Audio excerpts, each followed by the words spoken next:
Welcome back to the channel, ladies and gentlemen. I hope you have a terrific few days ahead of you. In today's version of Transplants, I have for you the player reviews as per usual, combined with the FPL Match Analysis section. And there were some really interesting games, not so much in terms of how they translated to FPL points, but more so what just unfolded in them and what could be useful to learn from them going forward. So I've got that for you today. And of course, transfer plans, but the newly done version, because I know a lot of you are looking at making early transfers. So I have a section for yourselves as well. And then we'll look at my team and the many routes I can go down and the many options that there are available to myself currently and also in the future. So a lot to discuss today. If at any point you enjoyed the video, a like, a hype, a subscribe would all be greatly appreciated, especially if you could go and hit that like button right now and have some faith that it'd be a good one. That would be absolutely magnificent. But apart from that, not much else needs to be said. So like I said, we have a terrific few days ahead of you and enjoy.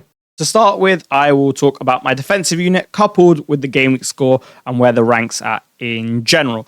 So 46 points for myself before the conclusion of the Everton versus Spurs game, because I'm recording it before that.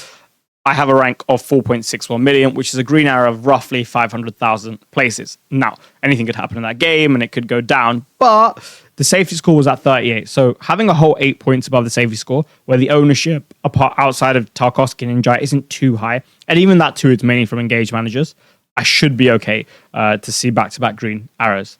Now, again, if you ask me at the start of the season, would I want to be ranked here after game week 9, having used my wildcard and free hit? I'd say absolutely not. But considering where I was at the end of game week 7, considering the wildcard went well last week, my team this week, it was probably its worst fixture set out of any of the game weeks in the near future or for the prolonged future. And it got through relatively unscathed on a green hour. I will absolutely take that. And going forward, obviously I've only had 2 weeks worth of utility from the wildcard. That's far less than most people. And as such, I'm pretty happy with it going forward. Yeah, look, at the start of the season, would have liked a different rank, but we are where we are, and I certainly think I can absolutely turn it around in terms of rank. In terms of the defensive unit, my major dilemma for this game week was Dubravka versus Sanchez, and I went for the guy who got less points, but that's completely okay. Thankfully, it was only a 1-point swing. Deservedly lost our clean sheet. I would say in transition, again, we look susceptible. Yeah, they didn't score any of their goals from that, but nonetheless, that was always on, and that was the read. Isidore did get the goal, though, like spoken about. Was it warranting of a 1-point performance from Sanchez? Maybe it was a 2-3-pointer, but whatever. Like they get their 2 goals, and that's all good. I was just quite happy that Dubravka conceded. In that sense, not so much because I have a Stev, but I was at least cheering on his DEFCON. But he only got 8 in the end, and a 1-pointer for him. But then again, the promoted boys can't bail me out every week. Sometimes the big boys have to step up, or at least the supposed big boys. Senesi was someone who I was unsure about going on my wildcard because I only really wanted to play him in this game week out of the 4 that fell from when the wildcard started. But you know what? 5-pointer in this type of game week, having him down the line, really happy with that. So all good there. And I heard that Forest really didn't make much as well. So all in all, good. Gabriel 9-pointer could have been way more. Because he could have hit DEFCON, again, just one away, and he crashed that header against the bar. There was one very close that Gyökeres got a little flick on that he just missed. So easily this could have been a 15, 17-pointer. But still, the best defensive asset in the game, and he's just unbelievable value. So yeah, he keeps ticking along. Happy with the Munoz benching because Arsenal scored, of course. Didn't even get close to DEFCON, as I spoke about, hence why I didn't want to play him, especially. And then Anderson's obviously injured. So yeah, I'd say in terms of the rank and the goals and stuff, we're making progress. And the team still overall looks relatively solid, especially now that I have 2 frees. A surface look at this midfield may suggest that it actually did quite poorly. But I think when you look into it a little bit deeper, consider the context of the game week, consider the fact that 3 of them were playing against each other. Consider the fact that Semenyo is basically a dead spot with both a huge amount of the engaged and casual community owning him. I will take it, right? I mean, 16 points from 3, averaging 5.33 apiece. Considering how the midfielders have done this season, that is decent. I will take it, absolutely. Starting with the star man this week, and that is Eberechi Eze. Stuck the vice-captaincy armband on him. Spoke about how I thought he could haul in this game. Not just because it was his old club Palace and Everyone usually has a bit more fire in their belly for those type of games, but tactically, I thought it was a decent matchup for him as well. And I think it proved to be. I think there were a lot of nearly moments for Eze where he got in the ball, particularly in the first half, that if maybe some of his teammates were sharper, I don't think it was so much on him, but some of his teammates were sharper, that would have translated to some more returns from him at different points in time. So overall, considering it was a calculated risk to go him over Timber, I know he's 2 whole points ahead, and the fact he got an 11-pointer in a challenging week, absolutely will take it from him. I thought Saka really didn't look like himself today, and that makes a lot of sense considering after the game, Arteta said that he was basically ill following the Atletico Madrid game, or maybe even prior, and as such, he wasn't 100%, they weren't sure if he was going to play today, and he took him off because he didn't want the fatigue to kick in and him to get injured as a result. Because, of course, the body becomes more susceptible to injury when the nervous system and the immune system in general is slightly compromised. So that's why Saka was hooked. I hope that he recovers in the week, and I hope he just gets a few minutes midweek just to keep him ticking over. And then it would be maybe 2/3 games he hasn't scored in. That's enough fire in the belly to go a little bit harder against Burnley, especially with other teams dropping points, right? City losing, Liverpool losing. Put the hammer down and, go and be the star boy to go bring Arsenal the league. That's what I'm hoping, and he probably won't be going anywhere for Game Week 10. Ismail Assar, there were a couple, I wouldn't even call them nearly moments, a couple moments of note in the first half, but not too much. Arsenal's defensive unit is just absolutely incredible. I think in these type of games, and it is very unique because apart from Arsenal, you're never going to come up against this quality of defense. You really need your left 10 to have a really good game because it's not just enough for Wharton's passing range or Mateta's hold up and link up play against this Arsenal side. Yeah, in a moment it can be, but you don't want to just solely rely on that. Even when yours is attacking threat, there was some, but it was a little bit more limited given how well they defended the space and blocked passing lanes and closed down today. You need a little bit more from your left hand, considering that Sarr in particular is a bit more of a runner, so he needs things generated for him, whereas Mateta's kind of going to make a goal for himself. And that wasn't the case today. Not that he had a bad game, Pino. He just wasn't his most effective. And as such, he walked away with a very deserved blank. As you'll see in transfer plans, potentially on the chopping block, becoming increasingly cautious of doubling up on attacks, especially this season. And when Mateta looks this good, maybe he has to make way. So that is something that I will consider and speak about in transfer plans. And I didn't watch any of the Forest Bournemouth game. And as such, I don't have much to report back on Semenyo. But like I said, he's practically a dead spot. So whatever he does, I don't mind it too much. I hope he returns because it's like a small 10% gain. But, that's about it. One thing I didn't mention in the midfield section is the fact that Josh King got benched. And I'm actually really happy about that because I therefore think that against Wolves at home and the 2 games after, which aren't the worst fixtures in the world, he's a little bit more likely to start following the fact that they lost. The fact that he didn't start and they lost as well. So, he didn't take him out and they won all of a sudden after starting him every game of the season. He gave ESR only 45. I'm not sure the reason for his substitution, but if it was performance dependent, I think that bodes well for the Kings' minutes, especially against someone like Wolves at home, where Marco Silva could see it as a really good sign to get him up and running with his first goal or assist of the season, and also just having that type of more creative player against Wolves would probably make sense. So if I do want to start him, which I am strongly considering, I like that. Moving on to the forwards. I just watched the Arsenal Palace game, so I don't have much insight on the Haaland captaincy, but I heard he had very, very little. We did speak about how it could potentially be an option to go elsewhere. It's just that the other options weren't particularly appealing. I did speak a bit about Eze, Saka, Bruno, a little bit about Mo as well, but it was just very hard to justify the fact that that other one is definitely going to haul. And if you look at it, even Mo only outscores him by 4, Saka by 1, Bruno by 2. At the popular options. So even if you did take that risk on, again, like we spoke about, the upside just wasn't there for me to warrant it. So I'm still perfectly okay with the captaincy. And eventually he had to blank. And you know what? Villa away, after winning game again in the Premier League, you could understand the result, right? So fair enough. So somewhat surprising, considering that obviously they lost on Thursday, short turnaround, City had a longer rest, he's in such good form, but it's still understandable. Bowen, that was my favorite moment of the game week. That was absolutely my favorite moment of the game week because it just looked Like, he had practically nothing given to him. And I don't think he was playing bad. Every time he gets the ball for West Ham, I always think, oh, something's going to happen. It's just the service into him was so poor. Even when they dominated possession in the second half, they just didn't get much into him. And he was playing in a wider right role, so it's probably easier to go into him. But they still didn't give him much. And yeah, but the cross was just superb. Really good finish from Matthias Fernandes. And I really enjoyed that assist. Naturally, it wiped some road on clean sheets. And I imagine if you're listening, you potentially owned him as well. And considering the ownership of him, that certainly helped the rank as well. I'm also just enjoyed it though, because like I really didn't think I was getting too much there towards the end. And then out of nowhere, he came clutch. So yeah, I enjoyed those 3 points. JP, we'll speak about this. Okay, I'll speak about this now. I'll do a bit of it now.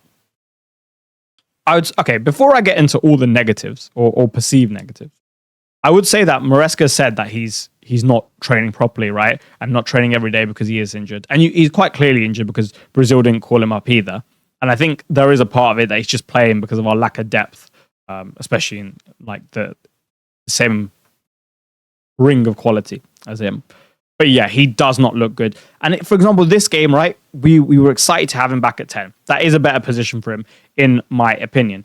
But what you got out of GUI was so minimal. And when JP is at 10, he wants a striker that can hold, that can link, right, that can occupy space in centre-backs for him so that he can find a pocket, so that he can crash a little bit, so that he can float, knowing he's got someone to play with, and he doesn't have to constantly manufacture something for himself, right? And especially against a deep block, if you're going to play at 10, as I spoke about, getting these cutbacks that Enzo Fernandez likes, for example, when he does play 10 in slightly more open games, well, they're much harder to get because the space just isn't there to put the ball there. Obviously, didn't have another shot in this game. That's many games this season, especially in the period of 5 blanks. So if you were to sell him, I completely understand it. He just does seem to have this resilience and always bounces back when you sell him, and is very good in these big games as opposed to quote-unquote smaller ones. But then again, Sunderland are second in the league now, and good on him. But I wouldn't be surprised if Spurs away, he pops up with something. So like I said, we'll speak about this more in the transfer plan section and the FPL match analysis section. And that is about it for the review.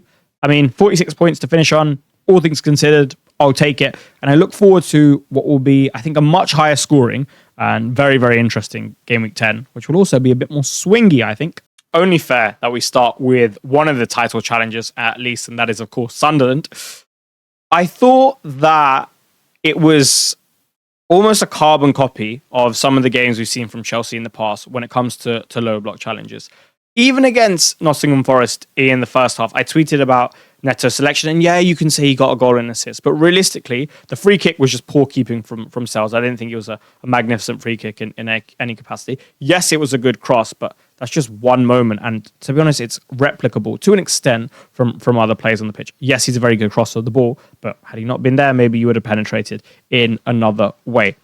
In these type of game where transitions are limited, I would much, much, much rather have a different type of profile at right wing, especially if Enzo Fernandez is going to play this right centre mid role, because that is very limiting for him, in my opinion. Not having someone as associative when their opposition are pinned in the block, knowing that Enzo's not already the best pocket player type, the true number 10 type, because he's just not that player, I think is very limiting for us. Yes, okay, we both some threat in transition as a result, but trying to break that block down and having a bit of a spark and a bit of creativity, well, we're lacking a little bit of that with the Neto selection on the right. I wouldn't mind if you played on the left and then someone else played on the right. Mainly, I just want Estevao on the team. I really just want Estevao on the team. But I wouldn't mind Tyreek George because I think he's a slightly different profile to Neto. But ideally, Estevao. And I think this right wing selection, we could have got hurt against Forest. They're just getting super unlucky. They were getting super unlucky, at least at the time. But we've had this challenge a few times now, and it just comes back to bite us again. So yeah. Garnacho for me on the left is a perfect solution for a lot of games. I really, really like him. People will criticize him for his attitude. I don't think it's been bad since he's been at Chelsea. And in that United environment, it was obviously for him, at least maybe not the healthiest. So you imagine his mentality improves here, but also just his 1v1 threat is exceptional. And I know people have criticism about his final product, but he's still young, like that will improve. I think you get enough outside of that when he's in a good mood to compensate for it, especially against these blocks, right? Very, very useful. So I was quite happy with his selection, and obviously got the goal. But yeah, the lack of Esteval is concerning against these blocks, in my opinion, especially when you consider the utility you're getting out of Enzo Fernandez in this right centre mid role. Yes, it's very useful in build up, and we didn't really have many problems there, even considering the lack of true left centre back. But then again, he played Josh there, and I thought Josh did very, very, very well in that regard. We're fine in that sense. It was more so just being able to penetrate that block, not having a creative at the right wing, not having a creative in Enzo Fernandez at right centre mid. And then on top of that, if you are to have JP at 10, like I said in the last section, to maximize him, you really want a specific type of 9, someone who can hold up for him, someone who can link with him, someone who's really going to facilitate his ability as well. And Gui was just not very impactful in the game at all. Barely had any touches. The Sunderland centre-backs I thought were really good on the day. I thought Ballard especially was really, really good. And they basically just not bullied him, but not a million miles off as well. It's hard conditions for him to play in, especially as a young guy, and the body's not fully developed. But still, like if you're going to have JP at 10 and Enzo right centre mid and Neto on the pitch, I think then you have to get a bit more at your 9. So it was just in all facets, we didn't have much. Moving on to the team second place. Sunderland, I mean, hats off to them. I thought their block was very well coached. I thought their players did really well. It wasn't just the fact, though, that like they played really well. I thought the amount of effort they put into that game, and you can say that like, oh, everyone tries, and they do, but I thought they really went above and beyond that game. In particular, Ballard, I was so impressed with him in that game. Like that was a proper old school Premier League centre back giving absolutely everything and deservedly getting a result out of it. I thought Roos was really, really solid. There were just moments where other keepers would have made a bigger meal of it. They wouldn't have been as composed. And that translates to the rest of the team not being able to have that dominance in your box. But in that regard, he did really well. They offered their threat in transition, as I spoke about. Isildur's really dangerous. They could have had maybe one in those type of moments. More so in the first half. In the second, they had a lot less. Do I think their win was deserved? Well, I mean, obviously they deserved the win. They got it. But like in terms of the performance, I thought it was more of a draw. Would have been a fair result. But you know what? The finish at the end was really good. And it was good from my end. It was very good from my ender as well. And yeah, it's just one of those games. Like we have challenges against low blocks. We didn't really make much for the reasons discussed. And we got put away. And fair enough. Our challenges in defensive transition, I think, are still there. And at times, they're just going to hurt us. I don't think he's going to change it, though. So there's no point me battering on about it. It's just be wary of that with the selection of our defensive assets. To actually finish on, I just went back and watched the section in 2 times speed. Because at the end of it, I thought I blamed a lot of the result on our own wrongdoings. And I thought that was a big part of it. But I thought I should have credited Sunderland a little bit more because it wasn't just the fact that their block was well coached, or Ballard, or Roos, but Siddiqui did really well, Mukalele did really well, Xhaka did really well. Like I mentioned, Isildur was a big threat. Fine, we didn't make... Neto isn't the best 1v1 player in the world on the wing, but at the end of the day, he's still got quality, and the fullback didn't give him much change, right? And even Garnacho got a lot of 1v1 threat, but again, even in those situations, he didn't make too much, and you've got to credit Sunderland for that as well. And yeah, so I just thought I should give a little bit more props to them. These guys might just be turning a corner, and if they are, it makes FPL so much more interesting, given that Bruno Fernandes is 8.9 and has DEFCON going for him. Cunha is 7.9 and is a superstar, and then Buemo is 8.1 and is a superstar. And neither of them are playing in a pivot-like role. Then you add that with Sesko, Ahmad, and Mount, and even if you don't like Ruben Amorim's tactics, as long as these guys are happy, they've got so much quality that like they can offset the poor tactics in your eyes or the lack of platforming in the most optimal way, and they can just produce points and goals and goals and goals. I mean, in transition, this is phenomenal. Against blocks, they've certainly got the ability to do it. I mean, Bruno will unlock you with a pass, so will Mbeumo. You give Kenyon the ball in the pocket, he'll beat you. He's stronger than you. He'll manufacture something, and then he'll probably get that shot off from the left half space, like he did against Brighton, and just whip it into that far corner. They've got a lot of quality, and especially at their price tags and the ceilings that they possess in a season where the mids are just misfiring massively. I would really consider this because Cunha and Mbeumo were two of the best FPL assets last season, undoubtedly when you consider the value, maybe even like top 3, top 5, and if they're firing when so many other mids are not, they're just phenomenal. So I would really, really, really consider that. Irrespective of your views on Man United, as long as I honestly think, as long as they're happy, forget their tactics for a second, right? Because we know they're not going to change much. They've got a bit better, in my opinion, but they're not going to change too much. They're happy, they're good, they'll fire and they'll get goals. Now, the question then becomes, which one do you go for? One, I think it's slightly down to how you want to play. Bruno's definitely got the highest floor because he's got Def Card, and he's just an absolute monster on the bonus whenever he returns. However, he's playing in the position that's least likely to get goals, and that's probably least likely to get assists as well. I say that only because Cunha is much more of a shooter than a passer, right? So you're probably not going to see Cunha getting too many assists, especially in this role. And then obviously Mbeumo is the runner. In the games where they leave space in them behind, he will exploit it better than anyone. I think in those transitional moments, he, again, is probably going to be the best person to exploit it. He's the one who they leave slightly higher up as well. So maybe you could look to him for a more secure route to goals and assists. And Cunha's, I think, has just got this superstar X-Factor quality that in any given game, especially against blocks, maybe where Mbeumo might not be as effective in this particular role, maybe Cunha will give you a couple moments of magic, score from 40 yards, and you'll walk away with returns. So, yeah, I would really, really, really, really strongly consider with them.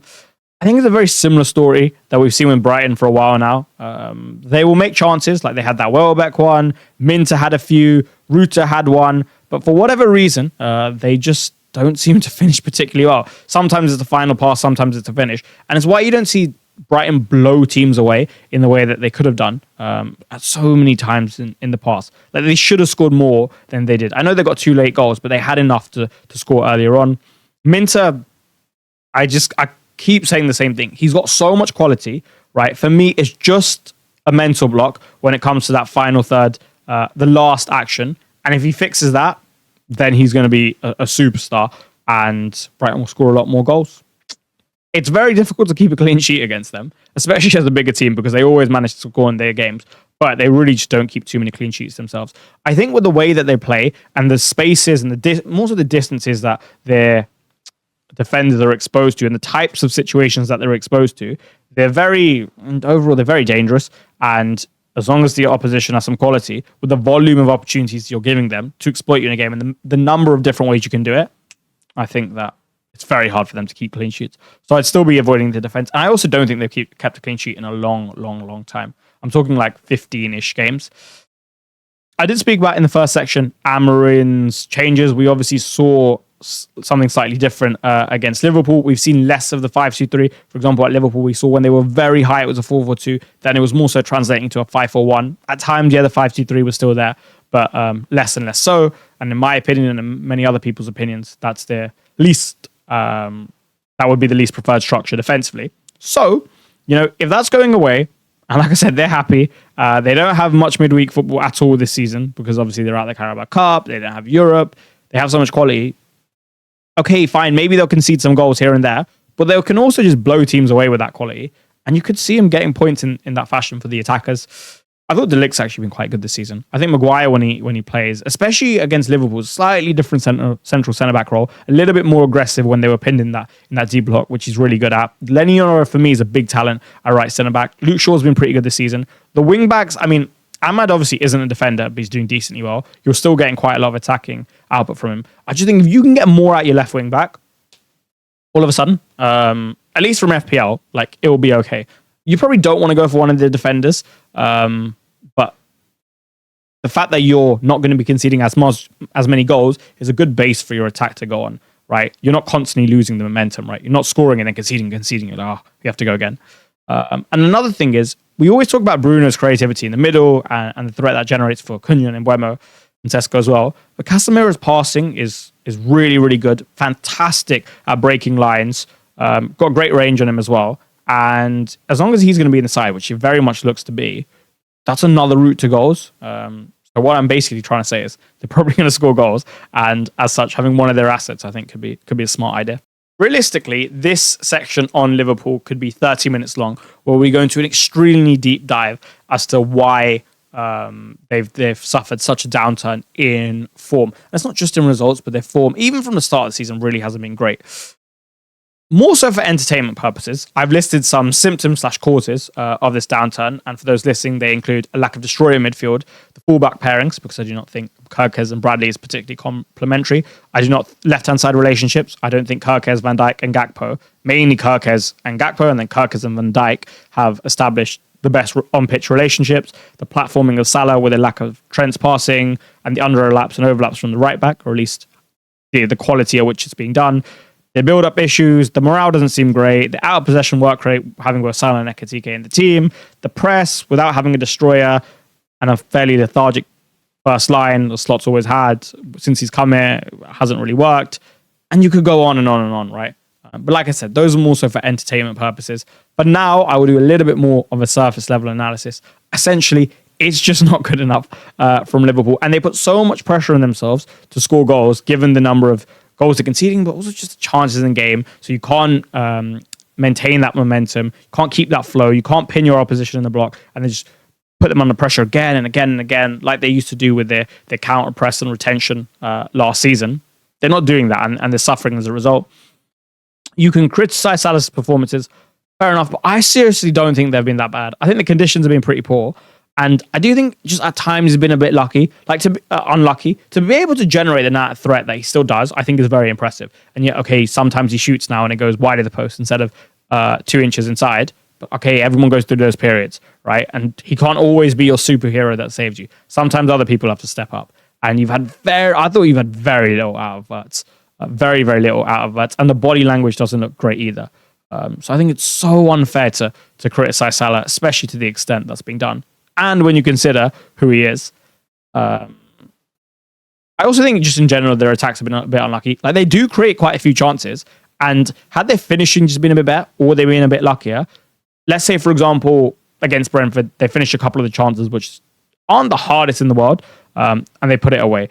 Against United, instead of it hitting the inside of the post, it hits the inside of the post and goes in, right? We reflect on it differently, right? When in reality, it's a very, very, very similar line of performance. So what I would say is they don't look great at the back, and I certainly wouldn't go for the assets there at the moment. But going forward, as long as they get a little bit of luck, right, I don't mind someone like, if you wanted to punt Salah with Haaland's turn in fixtures, maybe you see this as a City downturn, the start of it, I wouldn't mind it. So Bosley, like I mentioned on X before the game, if he's to play his right central midfield role, he's honestly amazing, right? And we could give him his own section as well, because he is so amazing, right? Everything he does is just great. But essentially, he's always got a good route to assist, given how selfless he is and the fact that he's so willing to play the ball into Salah. He's got good shooting from range. I guess with Ekitike being a good finisher as well, if he plays him in, he can get assists in that sense. Defcon being the big floor raiser and why you'd buy him in the first place, he could be a really good option as well. So those are some things to consider. Like I said, the Liverpool section could go on for ages, but I think surface level analysis outside of the first things is enough. And then Brentford, you know what? Hats off to Keith Andrews. I didn't think it was going to go well. I think a lot of people thought the same. And so far, he's been really, really, really solid. So, you know what? Good on him and good on Brentford. Front three, super dangerous. In any game where you give him space to attack behind you, so dangerous. So dangerous transition. Atara's, I really like him. Could be a bit more clinical. Like, I think it's like maybe the fourth game I've seen in a not so distant past where he's been a little bit wasteful. Not just for Brentford, but also for Bournemouth. And I think if he could be a bit more clinical, that would be that'd be useful. Thiago seems gone. I also like his mental profile. I think he's got a really good one on him, and as such, I think he can continue his form. Shada's come on leaps and bounds since he first started under Thomas Frank. So, you know, good on him as well. That front three is very dangerous. Coyote is one of the best right backs in the league. Henderson's been great, and Nathan Collins has honestly been one of the best centre backs since the start of last season. The ball playing ability and the defending, top. So you know what? Good on them. They're doing really well. They'll lose games at times. I think at times they can be a little bit open and almost cause their own demise where they could be a little bit more compact, but like, they're good.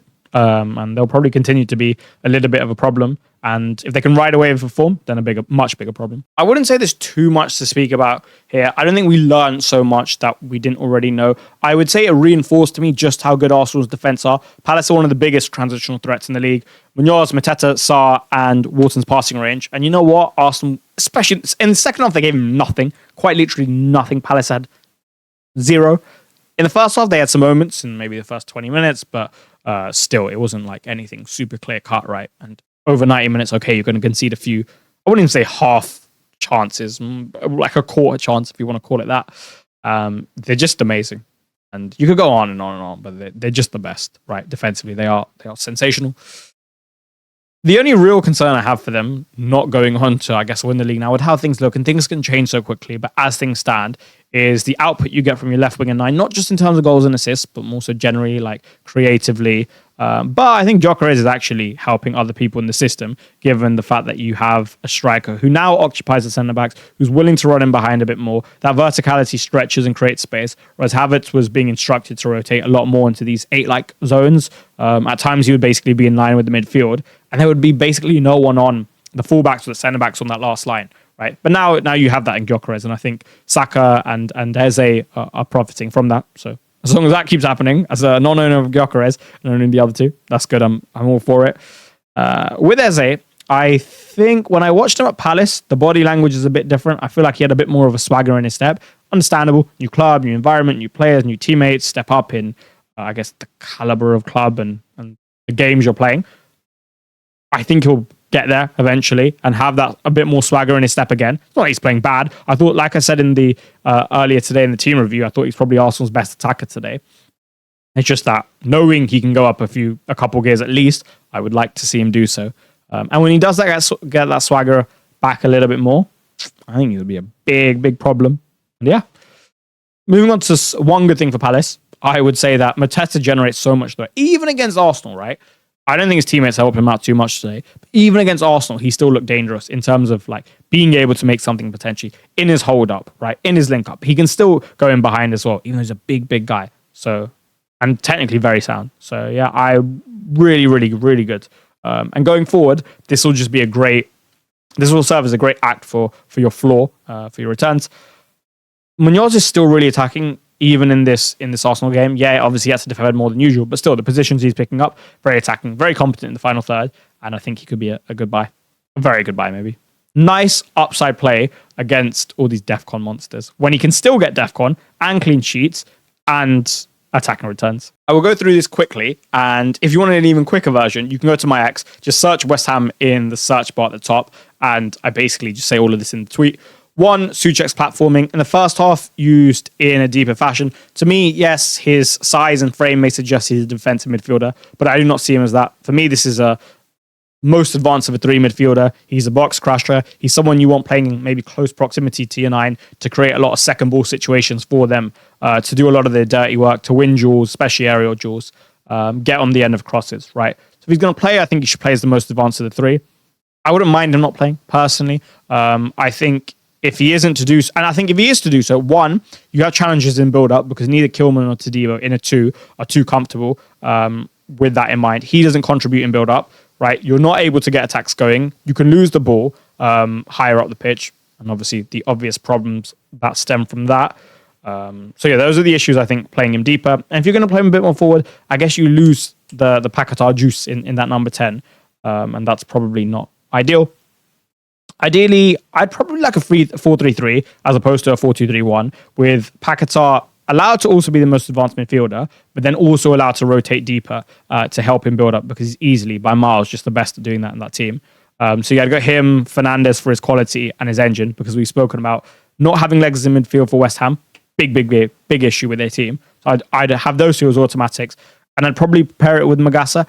And you know what? Potts, every time I've watched him, he's been super solid. I think even defensively, whilst he may not have the biggest frame, is still quite sound. And it leaves a lot of load on Fernandes, it does, because Paquetá's not exactly going to get about the pitch too much. Like there was a moment in like the 55th minute around there, just after he got booked, where he got breezed past by, I think, Aronson, and that wasn't good enough, right? But as long as you get enough defensive output from Potts with how good he is on the ball, and I like how composed he is, especially for a young guy, I'll probably be in the midfield, him or Magassa. And if it's not, then you can, and you don't think it's going to be that, I think you can look to target them more. Somerville against blocks isn't my preference, not the most associative. And when you're not the most associative and you're losing out in these physical duels so often, and the opposition can get you off the ball as such, like, it's not very helpful for your team. And I just saw him lose the ball so many times against Leeds, and I was like, hook him, hook him, hook him. So yeah, in these more physical games where transitions are limited and they're coming up against blocks, which won't be too often, I would consider it. I also think even in these transitions, his decision-making needs to improve just a little bit. Doesn't release early enough for my liking. So yeah, something to consider. They still have a lot of quality in Bowen, who every time he gets the ball, I think he could do something. Same with Paquetá. Even some of the little moments that he had in the game were very impressive. Wilson as well, I thought there was still a sharpness to him. They just need to get the ball more to these guys, right? I think Saka, Arsenal attack down their right-hand side so much and they feed him that ball, right? Especially this season where oppositions aren't able to triple up on him, double up on him. They do that more, I think they'll be okay because, the more these guys get the ball, the more likely you are to keep it, the more likely they are to keep it, the more likely you are to score. And even if not, you don't have to defend as much, which is obviously their weakness. Leeds defense, I'll start with Rodon because not only is he good on DEFCON, but he's actually a very big threat from set pieces. It's not like he just scored some fluke goal. We knew he was good from set pieces. So good on owners for going there. In terms of the rest, in terms of the defense, I personally, and I guess it's not super popular, think that as long as a team has sufficient 1v1 quality in attack across it, right, and they can contend physically, they can hurt Leeds, which is why, for example, following their performance against Everton, I said, Arsenal could beat him and beat him pretty bad, and they went on to win 5-0. I think against the bigger sides, they may struggle, but against the sides who aren't the bigger sides, then I think they could do a lot better. Low floor, high ceiling, I would say, overall. And the difference between their results in the big games, especially this season, that's less apparent than ever, and these smaller games, like these ones, big difference, I would say. So yeah, that's my opinion on them.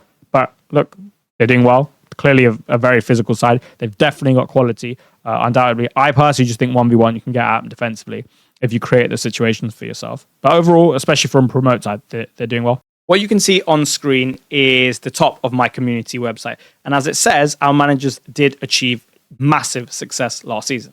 Now, I cannot guarantee that if you accept the free trial and join the community, this is going to be you and you're going to have the greatest season of your life.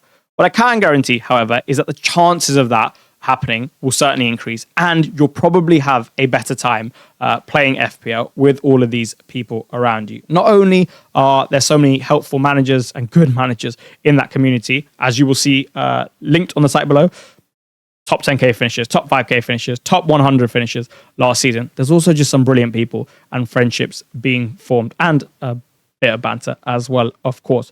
So if that sounds of interest to you, I will leave the website link below so you can check out all the benefits.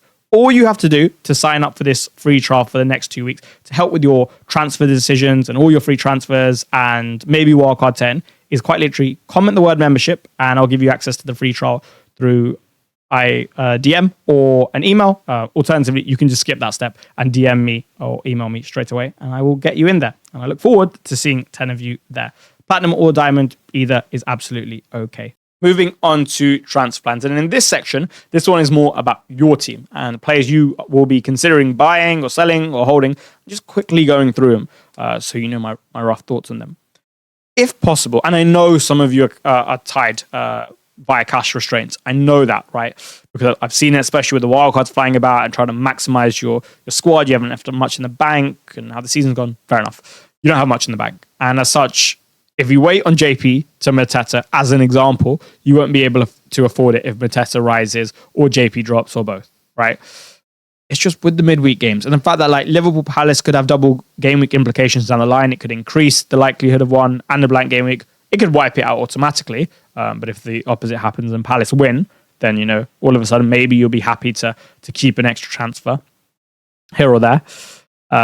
I also don't think that anyone's essential. Even Mateta, right? He's coming up against the Brentford side in the worst moment to play him. They battered West Ham. They're coming off a 3-2 win against Liverpool. And that type of win, when it's close and it's under the lights and how good it would have felt with the crowd, are coming off that and going into the next game, they'll be feeling so good about themselves. And Palace have lost to Arsenal. They lost in the Conference League. They lost away at Everton, and they lost I think they lost one in between that as well. Or they drew to Bournemouth as well. So I think that's winless in 4 for them. So it's trending the other direction for them. So I think it's essential, even though he's boasted so many good things. Because one other thing with Mateta is, he's generating so much threat. But our big thing for not buying him earlier was the fact that he's missing so many big chances. And that was okay against Bournemouth because he's got a hat-trick, but he also missed as many big chances. And if he doesn't get the same volume against a Brentford, and even if he scores one, right? Even if he scores one, probably not going to get as much bonus, especially Palace keep a clean sheet, or like a defender gets a return as well, because he's missing so many. And then it's only a 6-pointer. And at 6 points, it's not the end of the world because like a transfer's worth 4, and you never know what your other player might do. They could haul and it would be horrible. So in that sense, I don't think he's essential. And then everyone else on the list that I'll come to for reasons I'll explain, I don't think they're essential either. So if you did want to roll, or you did want to wait and it would lock you out, and maybe it would require you to do it next week with an extra transfer, I don't think it's the end of the world. Anyway, going on to the buys. That being said about Mateta, still generating so much threat, super high floor, good fixtures overall in the period coming up. Expected minutes will be fine given how well he's playing. I get it. Totally get it. Like it a lot. Will consider it myself.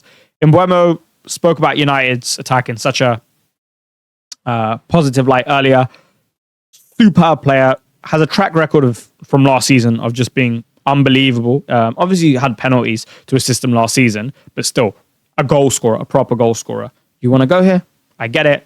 I don't mind it at all. I don't think this is reactionary, knowing how much quality he has and the quality he's surrounded by. Thiago, I wouldn't want to do it just because the guy you're likely selling is like a Voltemada before West Ham. A JP who, if he comes good against Spurs away, then has Wolves and Burnley, which is quite nice. Even Bowen's just Bowen, right? I don't think I'd want to sell him this week for Thiago when he has Palace away. Now, Thiago's a lot cheaper than those guys. He may facilitate another move. In that sense, in that case, I get it more.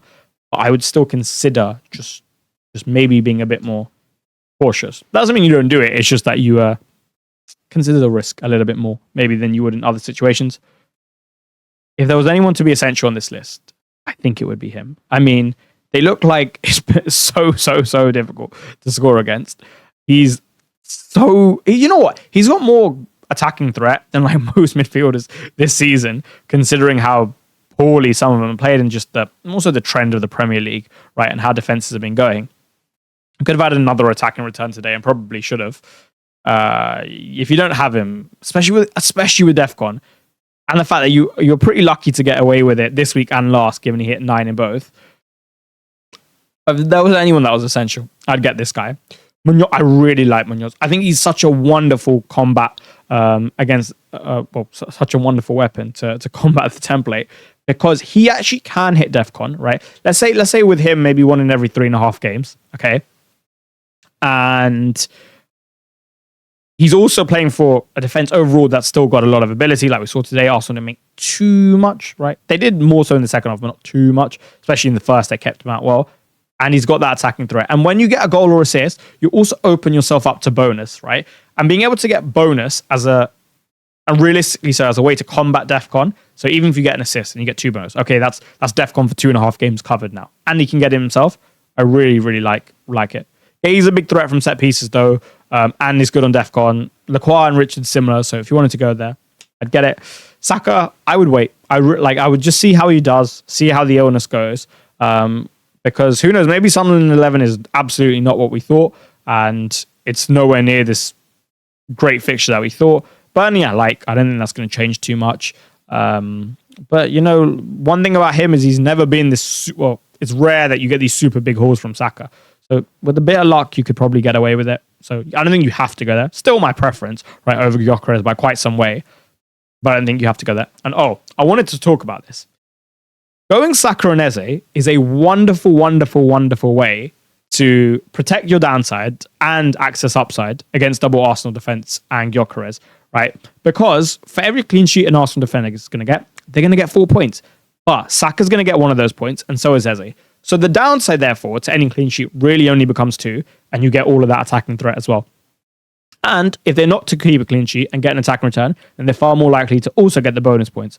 Whereas for Timber, especially going Timber or Raya or Calafiori, very hard to get a bonus when Gabriel also exists. And Gyökeres, he doesn't have access to that clean sheet point, nor does his likelihood of attacking returns look as great. So I think that is a wonderful, wonderful play against Arsenal defence, and I would encourage it, especially if you're on wildcard. So I don't think he's looked as good as I would like, as good as I would have liked. I think he could have looked a bit sharper, and I don't really want to double up on a Palace. I don't really want to double up on pretty much any attack, right? Just because no one's really firing in that way, whereby I feel confident enough to do so. It's not like I'm going to get my Son and Kane, Fabregas and Costa type of returns, Hazard and Costa type returns, Salah and Mane, Salah and Gakpo from last season, and so on. So you did just want to go for Mateta. I wouldn't mind fading it and going for like an Njai or a differential elsewhere. So that's that. But it's not bad. It's not bad. And Bournemouth and Arsenal were never the two easiest fixtures. So I guess we'll see against Brentford. In terms of the other guys, JP, I will speak about him in my own transfer plans, right? Salah, I wouldn't sell him. After the goal, and the fact that he's still creating enough chances, and the fact that Haaland's just gone blank, he's playing the Bournemouth side that are third in the league. If you don't have Haaland and Salah, I'd wait one more and take it on. I think it's a perfectly justifiable risk with huge upside. And the fact that he's a mid, I think, helps with your downside as well. And Haaland's a forward. Reinders, yeah, he can go. He can go. Again, I stand by my analysis that you're not going to give him those transitional situations, but you're not going to have all the time, the super quick 100-mile-an-hour ones that I spoke about in my thread this week. It's going to be very difficult for him to return. And you don't think that like he's going to get 2 returns in a game. You're just hoping for one. And I think now, especially with Kovacic back, if he does want some more attention in the midfield whilst playing a number 10, Reinders could get benched as well. So I think he can go. Kudus, I've said for a long time, don't like the asset. I know he's done pretty decently well, things considering, but I don't like the asset for the lack of goal threat. Can go. It's hard to justify the Gyökeres sale if Saka's like not 100% and whatnot. But he just all these moments where like he should get the action off quicker and needs to be a bit more snappy and sharp. I just don't think he is. And I think in this league with how physical it is, the fact you need that against blocks, which is what you'll get in the easier fixtures. And I just put quotation marks around that for the people listening. I don't love it. So if you did want to sell, I get it. But again, there is a lot of power in rolling, as I shall discuss. Bruno, no, I don't like this sale. I don't like this sale. I would have no interest in selling Bruno Fernandes. At the moment, there aren't so many attractive options. He can hit DEFCON. If he gets just an assist, as you saw against Liverpool, he'll probably hit at least 2 bonus. That's so useful, right? And when there's not so many other good options, and you don't need Gyökeres, for example, I don't think you need to go here. So yeah, I wouldn't sell him. I don't think it's a very efficient use of an FT. When the game will transition in a couple of weeks and all of a sudden Liverpool assets will become a lot more attractive, maybe you'll want more than one City as well, and you'll want some Brentford. Bowen, for me, whenever he gets the ball, he individually looks so sharp. And whilst West Ham might be so poor, in any given moment, I feel like he could return. He's good on the bonus system when he does. And I don't think this is a priority sell for me. I know a lot of people don't like it in terms of they have him and, not someone else and they want to sell, but like who? I mean, even Voltemada, right? Okay, fine. He scored 4 more points in the last 2 games, but Bowen's got Newcastle at home, who aren't in the best form, then Burnley at home. Quite like that. Igor Thiago, who's obviously been good, but like, has he got this super high ceiling whereby he's definitely worth a transfer over Bowen when Newcastle at home, Burnley at home, in my opinion, is not that bad. And the fact that Newcastle probably go for it a bit more in this game than they used to. I don't think so. You wouldn't sell him to JP. It's basically just Mateta. And again, I think Mateta's ceiling might be like just if he's still in the mode of missing big chances and Brentford are having a good day, which they very well could. Again, maybe not the most efficient use of an FT. And actually, by saving it this week and then getting to game week 11 with Bowen at home to Burnley and an extra free, maybe you want to do something else entirely. And that has such a positive effect on your season. So I don't think Bowen or Bruno or Salah are as big of a sell as people making out. Reinders, Kudus and Gyökeres, though, I'm cool with. Moving on to my own team's transfer plans. What you can see on screen is the most likely lineup. Oh no, I would say a likely lineup for what I feel for game week 10. And as you can see, overall, it's pretty strong. I mean, I don't love his form at the moment, and we'll speak about it, but you've got these two at home to Brentford and their upside, right? You've got triple Arsenal away to Burnley. You've got Semenyo against the City side who have conceded quite continuously this season. Anderson, that's why the team rating's so low. He probably won't play. And if he doesn't, I'm just going to let Senesi come in for him. With Bournemouth being on a bit of a high at the moment, them keeping a clean sheet, whilst from a football perspective, it doesn't make too much sense. From a form, momentum, luck perspective, I wouldn't be so surprised. He's got the chance of getting an attack and return. He's usually good on DEFCON, right? I was told it's the first week I fielded him. I don't even think he got past 6, but in general, he should be good for that. So I'm more than happy to play him. I think it'd be a very inefficient use of a transfer. Do I love Sanchez away at Spurs? No. But I always knew that this week it wouldn't be the best for my goalkeeper. So that's that. And the only things that are left are then Bowen and JP. And I think now we start to speak about the transfers. You will see above me my watch list. Man United midfielders, Mateta, maybe taking Sarr out. If I am to get Mateta in, do I take Bowen or JP out? And so on, right? You can see it above me. I'm still cautious and wary of the fact that come game week 12, as you can see on screen, Liverpool's fixtures turn quite good, right? Forest at home, West Ham away, Sunderland at home might be the worst fixture in the league, but still, Leeds away, Brighton at home. I like that. I would like to have a route at least to Liverpool, right? Because it doesn't look like it's going to be Vert. My thing about Gakpo is still that if he does have a game which isn't as good as he did at Brentford, and it wasn't even that bad, but still, if Slot doesn't like it, he'll hook him. He'll hook him even pre-60. And you don't want that when you're investing in such money in a Liverpool attacker. Because at the moment, 7.6 million for a midfielder is quite expensive. So really, it's going to be Salah or it's going to be Ekatike, depending on Isak's fitness, if I am to go there, right? And I want to have the option, which means that to restructure this on the assumption that I still want Erling Haaland as well, and why wouldn't I with Leeds at home, Fulham away, Sunderland at home, Palace away, which actually now these teams are playing isn't even that good, but I would probably want him for that. I'm going to have to restructure, and it's going to have to require more than 2 frees, at least 3 minimum, but ideally 4 or 5 to keep the rest of the squad healthy and spread the funds accordingly. So the efficiency of a free transfer at the moment for me would have to be super, super, super high. And I don't look at this team and think like, oh, Bowen at Newcastle at home and then Burnley away after. Even Bournemouth away after that's a decent game for him. And who knows if Liverpool is still in a horrid run, that would be maybe the best fixture of the lot, stylistically. That's fine. He's always so reliable, he'll get returns.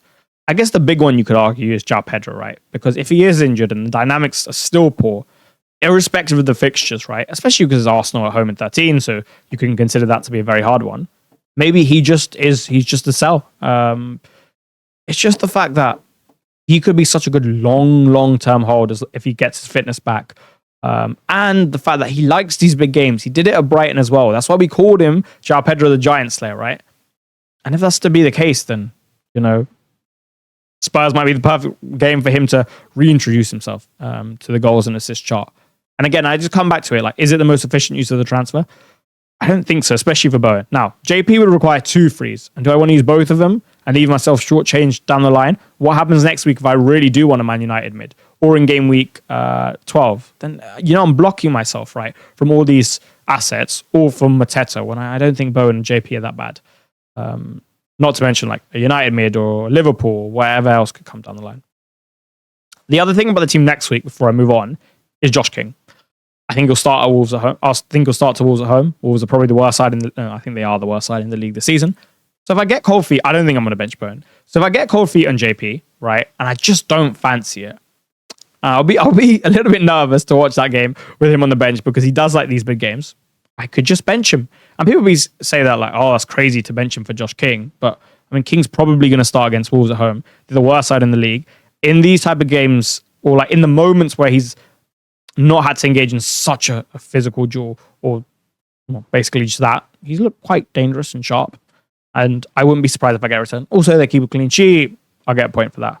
You can just assume, I guess, that Anderson will drop out for Senesi, and I'll rock with this. And honestly, I think this team is absolutely fine. And I don't want to play King, I just play JP. Okay, no problem. Other than that, I'd say this team's absolutely fine. And going forward, right, I'm probably not going to sell any of the Arsenal boys prior to Sunderland away. I will consider, however, if Sunderland look really good defensively again, maybe just dropping Saka, right? Because I'm almost definitely going to drop him by the time we get to 12 on the assumption that, a United mid or a Liverpool mid or Liverpool asset looks good, in which case I'll need the funds from here. But he can go, right? Even maybe before Sunderland, which people will be like, it's crazy, but if they look good, then he can go. And then I'll have Bowen, Burnley at home. JOAO Pedro, Wolves at home. Semenyo, like I said, is a bit of a dead spot. And then all of a sudden, with 3 frees here, I could start to restructure, right? Say, for example, like I didn't want him, but I wanted a United mid. All right. And then I've saved some cash. And I don't know, I even saved the free transfers from there. Right now I have 3 in 12, right? Now I can start to get Liverpool and I have a bit more money in the bank and I already have a United mid place. Then I can start to look to get JOAO Pedro out or Bowen out and still have routes into other good players. So for me, using a transfer this week just seems quite inefficient. That's not to say I 100% won't. I just don't see a route at the moment to anything like particularly amazing. United away to Forest. I heard they were okay defensively. So I probably don't want to go early this week. There's also not really any route. And like I've said, I've given quite a bit of commentary on Mateta. Again, just to summarize on JP, I just think long-term he could be such a good hold. He's usually quite responsive to these big games. And if he does come good, he'll be such great value. And I don't really want to miss out on that when there's not exactly like this groundbreaking opportunity. And I think it's so inefficient to use a transfer when Senesi's so good on DEFCON. So yeah, that's probably the plan. If you have an idea or you think I should do something, I'd love to hear it in the comments because sometimes you guys give me absolutely brilliant ideas. So I would appreciate that.